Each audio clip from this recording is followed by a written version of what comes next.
கடைசி நேரத்தில் இப்படி சொதப்பிட்டாங்களே, இவங்கள நம்பி எப்படிதான் மேட்ச் பார்க்கிறது அப்படின்னு எல்லாரும் சொல்ற மாதிரி நேற்றைய நாள் போட்டி அமைஞ்சிருந்துச்சு. இலங்கை மற்றும் ஜிம்பாப்வே அணிகளுக்கு இடையிலான போட்டி. லீக் போட்டிகளில் தோல்வியுறாத அணிகளாக இந்த அணிகளும் நேற்றைய தினம் ஆர் பிரேமதாச மைதானத்தில் மோதிக்கொண்டிருந்தன. எனவே இலங்கை அணி முதலில் துடுப்படுத்த அறிந்தது. பெத்தும் நிசாங்க சிறப்பான ஆரம்பத்தை பெற்றுக் கொடுத்திருந்தார். 62 ஓட்டங்களை அவர் பெற்றுக் கொடுத்திருந்தார். எனவே இலங்கை சார்பாக பெறப்பட்ட அதிகூடிய ஓட்ட எண்ணிக்கையும் அதுதான். பவான் ரத்நாயக்க தன்னுடைய பங்குக்கு 44 ஓட்டங்களை பெற்றுக் கொடுத்திருந்தார். எனவே இலங்கை அணி ஒரு சிறப்பான ஓட்ட எண்ணிக்கையை பெற்றுக் கொண்டது அப்படின்னு சொல்லலாம். 178 ஓட்டங்களை அவர்கள் பெற்றுக் கொண்டார்கள்.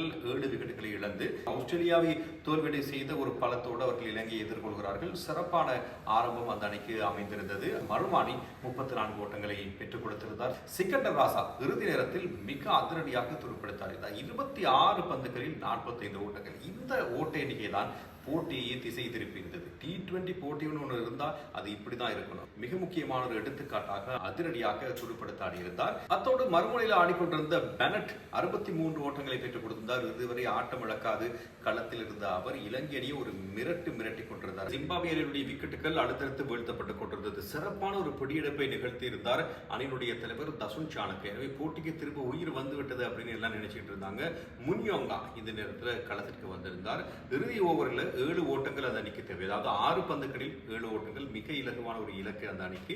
அந்த சந்தர்ப்பத்தில் மகேஷ் தீக்ஷண பந்து வீசியிருந்தார். அவர் வீசிய பந்து பார்த்தீங்கன்னு சொன்னால் சாதாரண ஒரு சின்ன பிள்ளை கூட இப்படியா அந்த நேரத்தில் பந்து வீசணும் அப்படின்னு சொல்ற அளவுக்கு ரொம்ப மோசமா இருந்தது.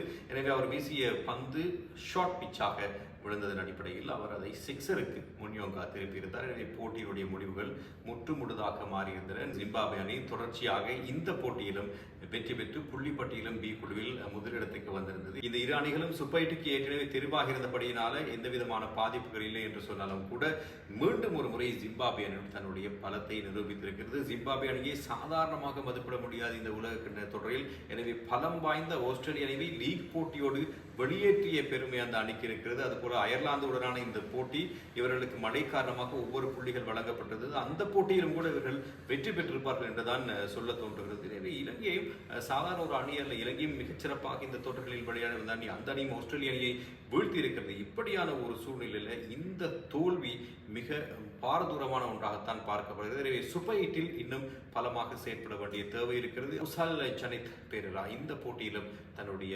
பலவீனத்தை வெளிப்படுத்தி இருக்கிறார். இன்னும் அவர் ஃபோமுக்கு திரும்பவில்லையோ என்ற ஒரு அச்சம் ஏற்பட போகிறது. சூப்பர் எயிட்டுக்கு எவ்வகையான ஒரு அணி இலங்கை அணிக்காக வழங்கப்பட போகிறது என்பதான ஒரு கேள்வி இருக்கிறது. இன்றும் மிக முக்கியமான ஒரு போட்டி நடைபெற இருக்கிறது. ஓமான் மற்றும் ஆஸ்திரேலிய அணிகளுக்கு இடையிலான லீக் போட்டி நடைபெற இருக்கிறது.